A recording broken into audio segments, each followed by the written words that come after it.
pleasure to introduce Kidmat Eden, engineer and futurist. Kidmat.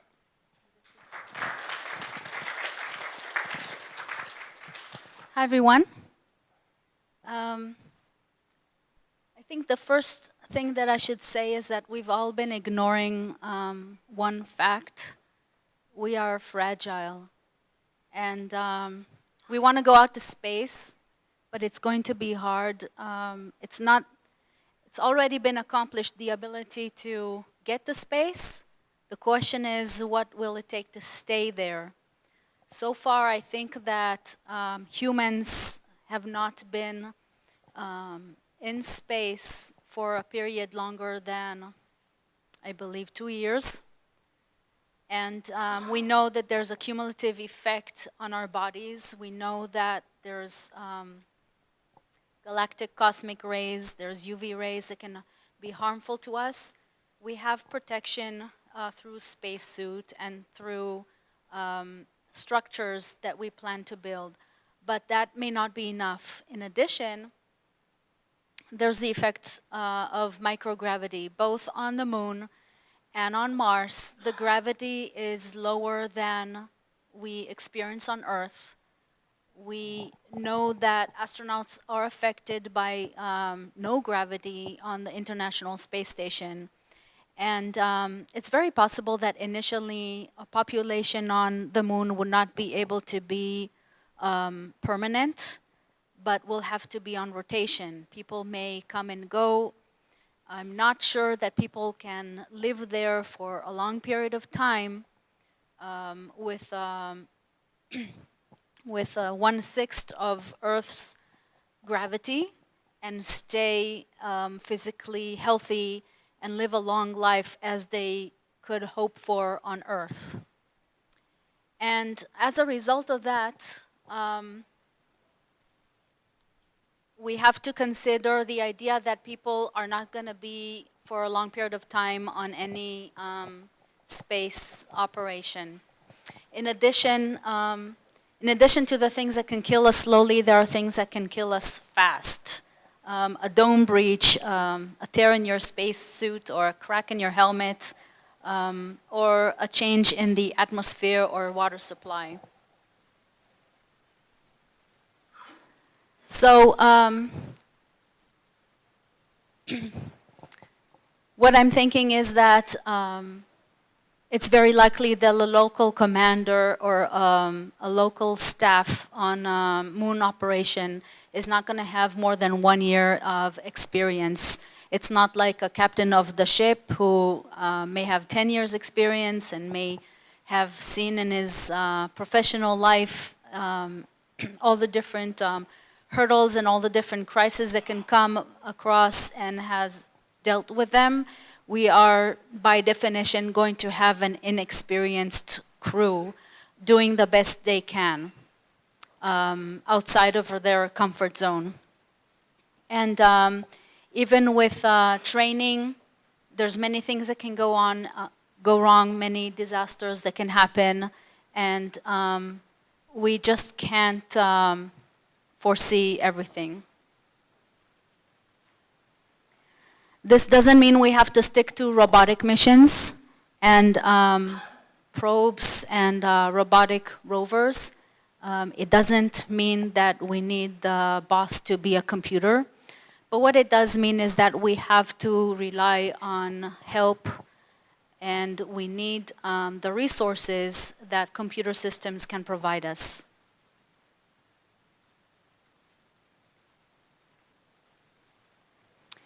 I just want to spend a few minutes talking very quickly for those of us who may be biologists and chemists and whatnot and don't necessarily know what exactly we're talking about when we say artificial intelligence.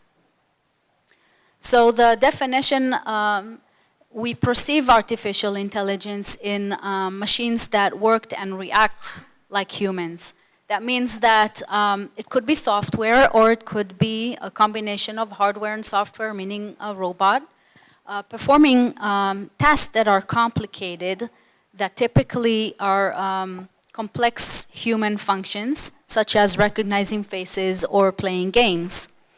It's also commonly used to user terminology to describe anything that appears intelligent, like something that can recommend next best actions or calculated routes for travel. So for example, Google Maps, Waze, those are examples, in my opinion, of artificial intelligence. By definition, an intelligent agent is any device that perceives its environment and takes actions that maximize its chance of success at some goal. The goal of an AI project is to create intelligent agents that fulfill this definition and perceive their environment, interact with human users typically, and respond to changes.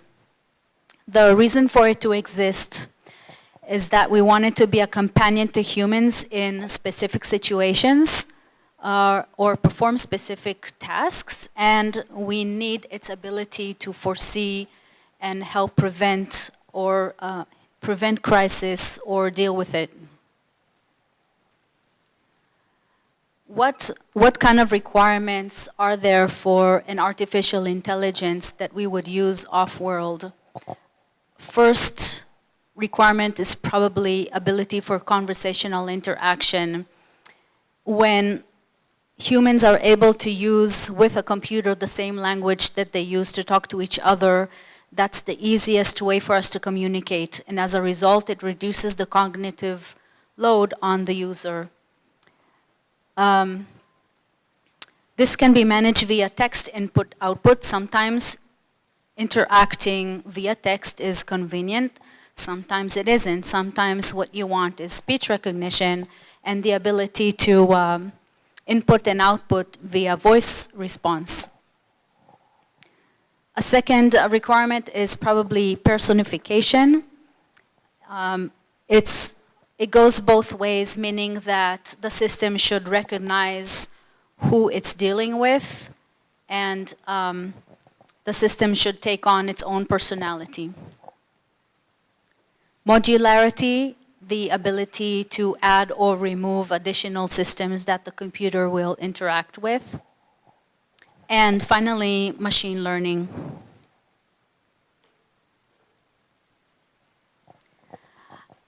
I gave here a brief explanation for those who are not familiar with what exactly machine learning means.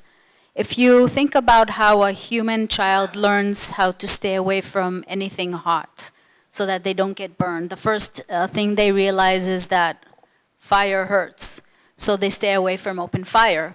Then they learn that whenever they touch other hot surfaces, they can get burned. But slowly what they internalize is a step further, so they learn from the experience of touching specific objects that are hot, like the inside of an oven door. But they also learn how to recognize the signs that something is hot, even if they never touched that object, and even if they've never seen that object before. So if they see something boiling, they can assume that it's hot. So we are able to learn these things and apply knowledge and experience from old data and apply it onto new data. And in essence, that's what we're trying to program when we try to implement machine learning. So a computer learns in a way that mimics the way that a human learns. Humans have an additional advantage of something that's called intuition. And that's not necessarily something we program, but the rest of it is very similar. So what we do is we feed into a database a collection of things to learn from, and we build a model. If you think about autonomous driving, it would be a collection of events of how you traveled from point A to point B. If you think about any task that you're trying to learn how to do, the idea is to feed this information into a database. and then the computer will employ a process called pattern recognition.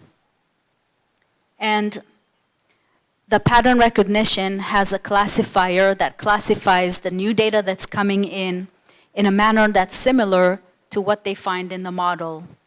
It's basically trying to recognize or analyze what do I have in my old data, in my model, and then trying to apply that to the new data that's coming in. The goal from the learning process is to minimize the number of mistakes in the label that the classifier assigns to the new data. And the labels that get assigned to the data tell the computer what to do. For example, if a piece of information gets classified as drive home, then the computer knows that the different ways to tell it to drive home, they all lead to one address. So that's how the label will get an action.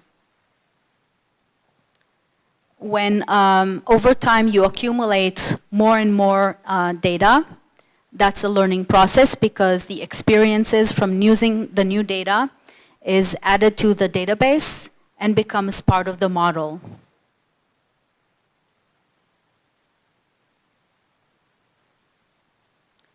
Now, ultimately, when we talk about artificial intelligence, we might envision the future where you can't really tell the difference between an android walking around and looks like human and talks like human, and you can't really tell that it's not human. And that idea is called general AI. We're not talking about general AI here. We are not there yet. The technology to create something like that does not yet exist, in my opinion. But we're talking about something that is task-specific.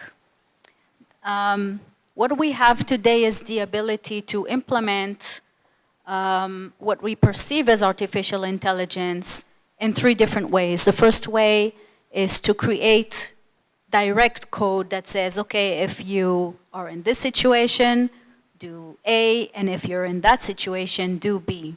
So that's direct code based on different scenarios. The second way to do it is that for very specific task branches, you implement this machine learning, meaning there's very specific tasks that you want the machine to get experience and then get smarter and smarter in how it handles it because it learns from its experience. It learns if it had a good outcome or a bad outcome for every action on the data that's getting accumulated. And the third way is to do complete machine learning on the entire task. For example, when you do chatbot training, it's pretty much the whole thing is based on machine learning. So what I'm advocating here is that we're using the second approach. Some of the tasks have to be manually direct code where we tell the machine exactly what it does in specific scenarios. And some of it has to be based on its ability to learn from its mistake and accumulate more and more data and work better and better. And the reason why we need this ability is because it's faster.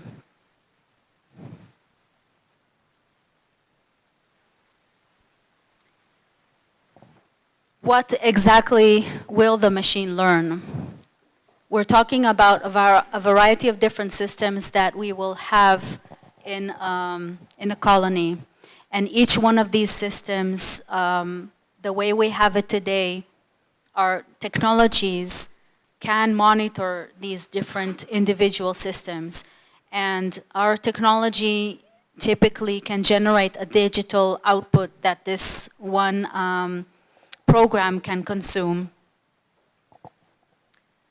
The overall operation of the program should be managed through direct programming with ability for human override. So we definitely don't want another HAL 9000 and Space Odyssey mishaps.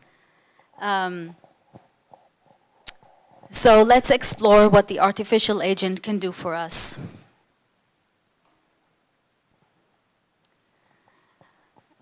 Artificial life support engineering assistant. We need a system that a local commander on a colony can rely on to run basic operations.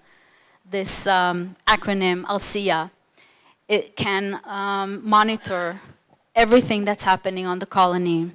It can monitor the air quality because the systems that work to purify the air can generate output about percentages of the different chemical compounds in the air.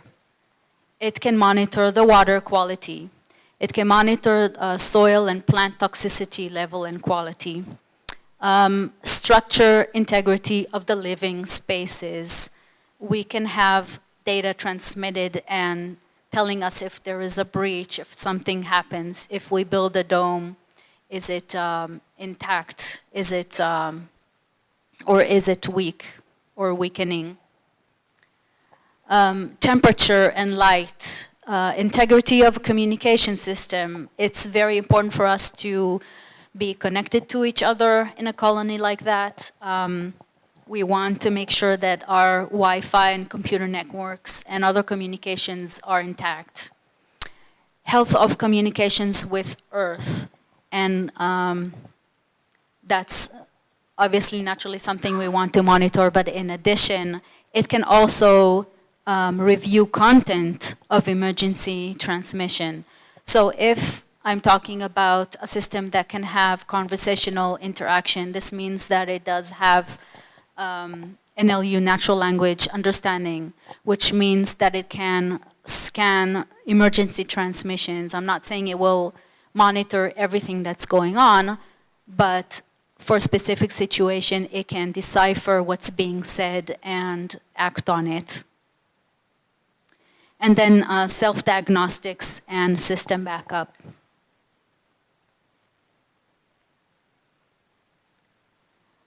So why do we need a system like that? Every system, as I mentioned, can individually detect issues and create an alert condition, but it's not enough. So let's say if you know that something is wrong with the water, maybe the person who is in charge of looking at the water condition forgot or fell asleep or something else went wrong. Maybe somebody is not paying attention to these alerts.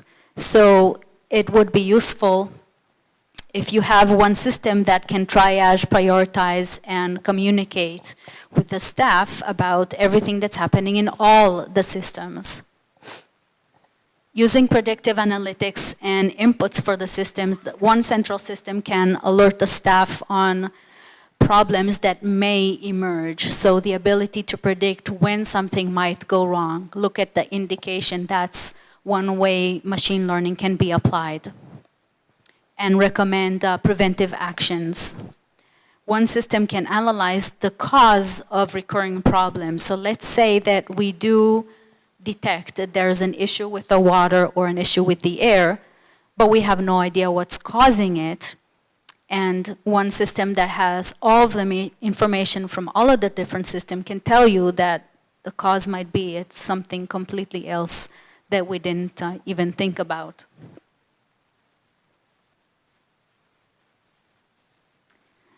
A system like this can also monitor external threats and airspace safety. For example, if there's an arrival, landing, or takeoff accident nearby that can cause damage. And it can monitor the humans that are venturing out of the protected area.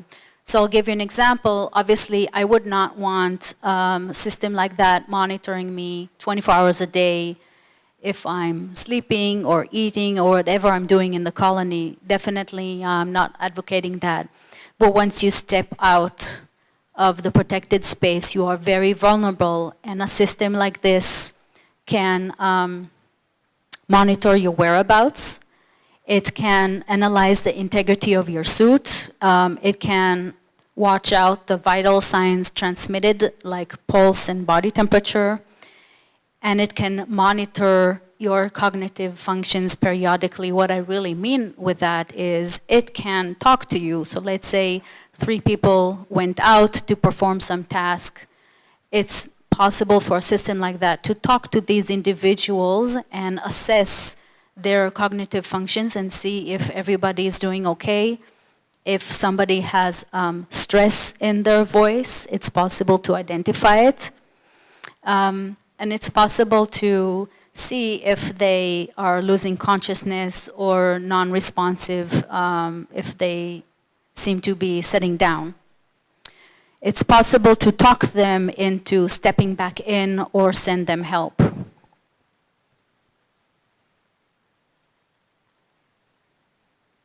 An artificial life support engineering assistant can protect humans when they get out of their comfort zone in space, and it can be a trusted companion to the first colonists and whoever comes after. Just like the systems that are envisioned in science fiction.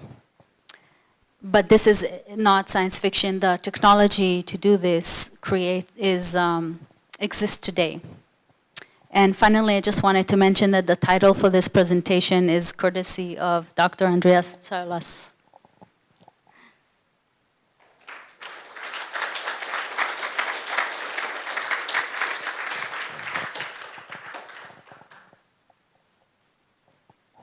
All right, questions. I see one. Where's the other mic? There it is.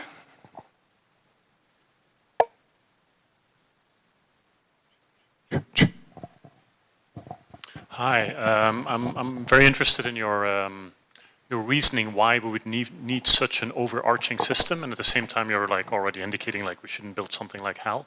I was part of, I'm not sure if you saw my talk, but I was part of the High Seas mission, the first High Seas mission, the Mars simulation in Hawaii, and of course on a daily basis we also had to check all the different systems. They were not as sophisticated as a real space mission, but nevertheless. Now, the thing is, I haven't heard a real compelling argument that could convince me that we need to centralize it. I'm not saying it doesn't make sense to centralize it, but I'm still missing something in your story, I think. I might be wrong. And the thing is, it's actually only a handful of systems. It's not like so difficult to manage different systems. I mean, if you have a power system, a biological life support system, a few others, you can perfectly manage those without your overarching system. So that doesn't seem to me a really compelling reason. I think maybe it might be more convincing for an audience if we start thinking much more from the perspective of the actual systems. And I think one of the things where we need to go to is to be more radical in how we integrate all the systems. I mean, space exploration is per definition quite integrated, but for example, if the power system is very much integrated with the ecosystem, et cetera, then you have to have a central agent that kind of comprehends what's going on. And I think that might be a different framing. Or am I missing something? Maybe I'm saying something you just said, just trying to give some perspective.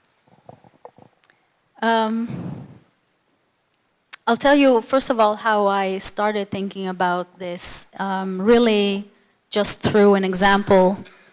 There was a pilot flying in a private aircraft, and this pilot was with his wife and son.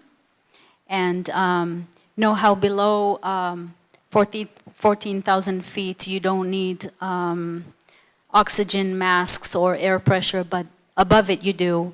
This aircraft was equipped for pressurized cabin, and they were flying over 14,000 feet, 14,500 feet. But something went wrong, and the pilot knew that he's losing pressure, and he wanted to get down. He wanted to go down. But so he communicated with whatever agency was in charge of the airspace. The way it works is that you have airspaces dedicated around airports, and then you have general control in different areas between those airspaces. So he talked to the relative, whoever was the authority, but he did not use the word emergency. And the person he talked to did not understand that we're talking about an emergency. So he told him, okay, hang on there. I have this other aircraft going here. I have it, just stay at your altitude and hang on. And I don't know if he forgot about him or whatever happened, but the pilot continued to stay at the level he was flying and lost consciousness. The aircraft was on autopilot and continued to fly indefinitely until it ran out of fuel and crashed. The whole family was killed. And all because the pilot didn't use the word emergency. It's possible that at the time this pilot was communicating with tower or the controller. It's possible that at that point his cognitive abilities were already damaged. So he wasn't in his right mind already, and if he was given the ability to go down, he'd probably regain his abilities and take over the aircraft. And when I learned about this scenario, it occurred to me that another person who did not lose his consciousness and was a qualified pilot, obviously would be the best thing to help him out. But if something like that didn't exist, then an artificial assistant that would tell him, hey, dude, you need to tell them it's an emergency, or you just go down, ignore what the tower said, or communicate to the tower, tell them I'm ignoring, I can't do, because when you're pilot in command, you have full authority to ignore what the tower says and tell them I'm ignoring you and I need to go down. So an assistant like this couldn't do anything to help him if it was a localized system that just, he did have an alert that he's losing pressure. He knew exactly what the problem was. But there was nothing that could really help him out to make the right decision or to save himself. And I think we're in a colony like this, it's possible that everybody will be disabled in a matter of minutes if something goes wrong with the air or if something goes wrong with the water. It's just a place out there where a small crack in the dome can kill the entire colony. So what I think is that you do need something a little bit more robust to protect the human settlement. So would you argue that centralizing it the way you're proposing it only makes sense if we would have an artificial intelligence that can properly communicate with humans? Because otherwise it wouldn't make much sense, really. What you're bringing up often is like it behaves as if you can't, as if it's a human, basically.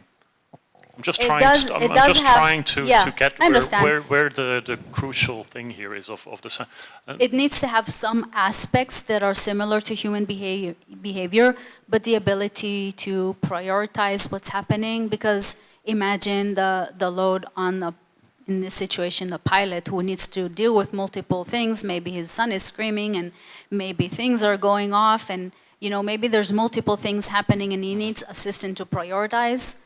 That's one way to help him, and through a conversational interaction is the easiest thing that can take his, for example, the pilot can always read the screens and he can see that he's running out of fuel. If he's looking at the instrument that says you're running out of fuel, he can see that he's not aligned properly because there's an instrument right there to show it to him.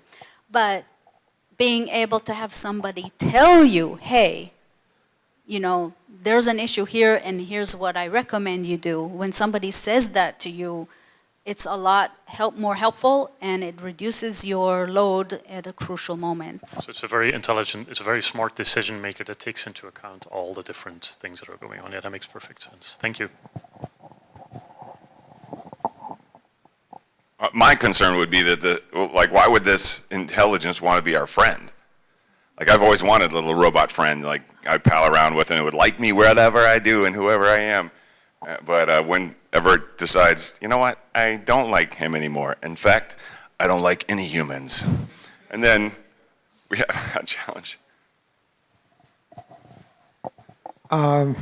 This whole thing of computers learning Is that actually happening now? What is the state of the art on that? I think you can see the state of the art on that in the efforts to create autonomous driving. That's the best example because there are cars on the road learning how to drive and accumulating millions of miles of experience, a lot more than any human has ever driven in their entire lifetime, no matter how long you've been driving. So that accumulation of experience is going to enable autonomous driving, and I think that's the best example. Another example is playing games. That's a completely different example. It's not only the ability to calculate ahead different strategies, but also learning from experience on how to beat humans in different games. It took a long time, but I think now computers are able to win in games against the best human players we've ever had. There's another two examples that I'd like to interject again. Facebook just turned off an AI, two AIs that were communicating with each other that had developed their own language that we couldn't understand. I don't know if you Googled that. Also, Google has AIs that definitely have developed, it has to do with the language translation app. They've developed a language that they use that we don't understand. Yeah, I have a question. So I've been following some of this. I worked in some neural net AIs with very specific purposes, a long time ago now. But as things have matured, that was about 10 years ago, but as things have matured, I'm finding like we haven't really decided what we really want. Like when we see an AI, when we build a machine in AI that we want it to work better, faster, then we see it doing something unexpected that we can't interpret, we're interrupting its progress, like this example. It was built, those systems were built with a reward system that was geared to make them find the best way to perform a task, yet when they did that, and we as third parties to that conversation, eavesdropping, didn't understand what's going on, said, no, you have to stop. Well, my understanding is that, my belief, I guess, is that, actually it's not my belief, because I want to be clear with the description here. My expectation of the system is that it will outperform a human analog task. So when it does so, I shouldn't be interrupting it. I should let it keep going. And that's why I've had a conflict that I'd like to ask you about artificial intelligence versus machine intelligence. So in artificial intelligence, an extrapolation to general AI, we expect an artificial intelligence to respond and to be able to communicate with humans. Whereas for a lunar base and to control certain systems that are necessary to sustain human life, we need what is more strictly called machine intelligence, which means that it's controlling the systems according to certain parameters intelligently and accurately. But it's not necessarily going, Dave, do you want me to plug that hole that's leaking in the atmosphere?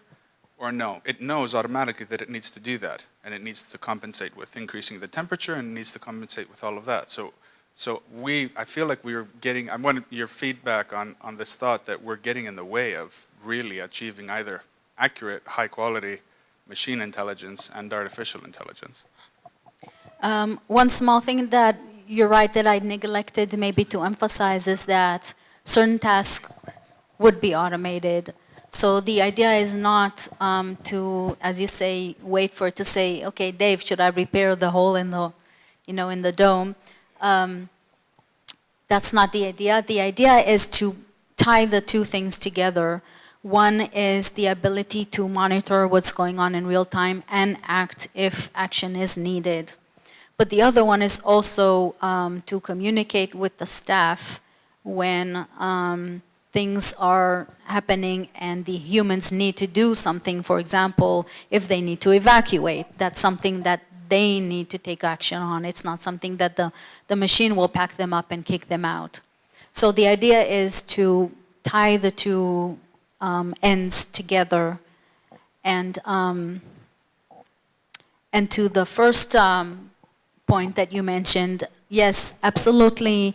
We don't want to hinder the progress of the machine learning, and I can tell you that for a long time, early users of Excel spreadsheets used to take a calculator and calculate if the Excel calculations were indeed correct. And sometimes they reported bugs because it didn't always add up the numbers correctly. And probably the first users of the calculators tested the calculators to make sure that they were right. So whenever you have new technology, you go through a phase where it's not working right. I don't know if you're aware, in addition to the examples that Mike mentioned, there was another mishap. There was a chatbot that was released by Microsoft that was doing really bad things. It was learning to be a racist, and it didn't understand that somebody was writing things with cynicism. So it didn't understand cynicism, and it was becoming a racist, and that was really bad. They shut it off. We are learning how to teach the machines to learn, and we're not necessarily there yet. That's why it's completely plausible that we would stop machines when we don't understand what they're doing. We want to understand what they're doing and analyze all of the bugs and make sure that we iron out as many kinks as possible before we release it. I was just going to say, yeah, I also fly airplanes for fun, and I'm a pilot. And hypoxia is what you're talking about whenever people lose mental capabilities. And I think automation, when you get to that point, is probably a very important aspect when it deals with life support systems and things that are key nodes. But having that as a secondary, not as a primary, obviously. And then secondly, with regards to the supercomputer, I think it's called DeepMind. It played a game that I play quite regularly called Go. And it did successfully beat the human being in multiple trials. But what was interesting, that same computer, the DeepMind, they made an environment where it had to share resources and share like how things would be partnered up. And the end result was it got rid of all the partners.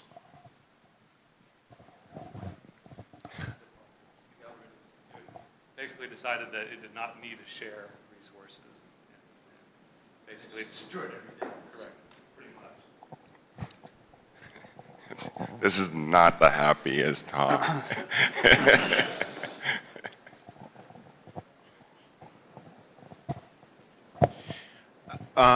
is going to have to be the last question. Okay. To me, hearing the answers that you've given to some of the different questions, it sounds more like this ALSEA is more of a user interface than anything else. It tells you, hey, this is going wrong. Hey, this is starting to go wrong, even though it's an automated system, and generally you can't ignore it, but this is starting to happen. So is that a correct understanding of where your thoughts are going with this, or am I just misinterpreting it in a different way? The user interface is just the top part of it. I definitely think behind the scenes we need massive amount of analytics, predictive analytics, and prescriptive analytics. So it's not just a UI. Okay, thank you. Thank you. A hand for Kidmat. One last quick question. I'm sorry. What is the current state of the art in AI, in your opinion? Generally, you mean? State of the art. What's state of the art I in think AI right I now? mentioned, I think in my belief, autonomous driving is state of the art today. Thank you. Thank you, Kidmat Eden. An important talk. Thank you.